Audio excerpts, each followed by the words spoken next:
शहराच्या मायाजाळ्यातून back to the village येऊन गावचं साधं जीवन जगणं सोपं नसतं. जॉब सोडताना लाईफची सिक्युरिटी हरवल्यासारखे वाटते, हे खरं आहे.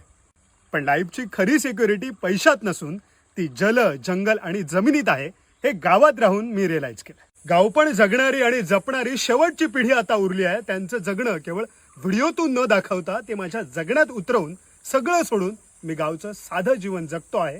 हा प्रवास आहे माझ्या सेल्फ रिअलायझेशनचा. गेली 3 वर्ष मी जंगलानं समृद्ध तुळस गावातील वाघेरी डोंगरातील एका छोट्याशा वाडीत शेतकऱ्यांसोबत कोकण नावाच्या ह्या जगण्याच्या विद्यापीठात युनिव्हर्सिटी ऑफ लाईफमध्ये शिक्षण घेतो. सिम्प्लिसिटीमधली लक्झरी अनुभवत गावातलं स्लो लिव्हिंग जगतोय. ऋतूंसोबत निसर्गाच्या चक्राप्रमाणे कसं जगायचं हे मी शिकलो. आयुष्यभराच्या कमाईतून मी कोकण नावाच्या स्वर्गाचा एक तुकडा विकत घेतला. आपण या जमिनीत एक विहीर खोदली आणि चिऱ्यांनी बांधून काढली. आता आपण इथे एक खोप बांधतो.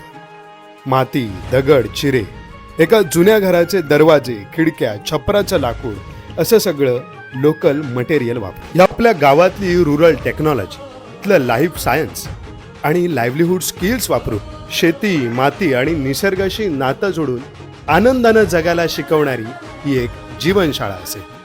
कोकणातल्या रान माणसांच्या ह्या जीवनशाळेत तुमचं स्वागत आहे.